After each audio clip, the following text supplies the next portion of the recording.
ನನಗೆ ಇದು ಟೈಟಲ್ ಅನ್ನೋದಕ್ಕಿಂತ ಒಂದು ದೊಡ್ಡ ಜವಾಬ್ದಾರಿ ಆಯಿತು. ಮತ್ತು ಯಾಕಂದರೆ ಇಲ್ಲಿವರೆಗೂ ಇದು 25ನೇ ಸಿನಿಮಾಗೆ ನಮ್ಮ ಪದ್ಮಾವತಿ ಫಿಲಿಮ್ಸ್ ಕಡೆಯಿಂದ ನಮ್ಮ ಜಯರಾಮ್ ಸರ್ ಆಗಲಿ ಅಥವಾ ಪದ್ಮಾವತಿ ಅವರಾಗಲಿ, ಶ್ರೇಯಸ್, ತೇಜಸ್ಸು, ನಾನು ನಿಮ್ಮೆಲ್ಲರೂ ಎದುರುಗಡೆ ನಾನು ಇವತ್ತು ಇಲ್ಲಿ ನಿಂತಿದ್ದೀನಿ. ಇವತ್ತು ನಾನು ಈ ಟೈಟಲ್ ಕೊಟ್ಟಿದ್ದೀರಾ. ನಾನು ಭಾಳ ಜೋಪಾನವಾಗಿ ಇದನ್ನು ಕಾಪಾಡಿಕೊಂಡು, ಯಾಕಂದರೆ ಇದು ಸುಮ್ಮನೆ ನನಗೆ ಎಲ್ಲ ಅಭಿಮಾನಿಗಳು ಕೊಟ್ಟಿದ್ದಲ್ಲ. ಯಾಕಂದರೆ ನಮ್ಮ ತಂದೆಯವರ ಸಾಧನೆಗೆ ಅವರ ಅಭಿಮಾನಿಗಳು, ಇಂಡಸ್ಟ್ರಿ ಅವರ ಎಷ್ಟು ಶ್ರಮ ಇದೆ. ಆ ಒಂದು ಟೈಟಲ್ನ ಕೊಟ್ಟಾಗ ಇದು ನಾನು ತಲೆ ಮೇಲೆ ಹೊತ್ಕೊಂಡು ನಾನು ಭಾಳ ಶ್ರದ್ಧೆ ಭಕ್ತಿಯಿಂದ ನಾನು ಕೆಲಸ ಮಾಡ್ತೀನಿ. ಇನ್ನೂ ಒಳ್ಳೊಳ್ಳೆ ಸಿನಿಮಾಗಳು ಮಾಡ್ತೀನಿ. ಯಾಕಂದರೆ ಸಾಹೇಬರು ನಿಮ್ಮ ಕೈಯಾರೆ ನಾನು ತೊಗೊಂಡಿದ್ದು ನನ್ನ ಪುಣ್ಯ ಅಂತ ನಾನು ಹೇಳಬೇಕು. ತುಂಬ ಹೃದಯ ಧನ್ಯವಾದಗಳು ಎಲ್ರಿಗೂ.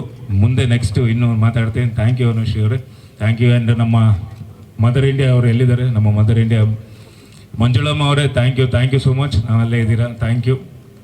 ತುಂಬ ಸಪೋರ್ಟ್ ಮಾಡ್ತಿದ್ದೀರಾ, ಧನ್ಯವಾದಗಳು.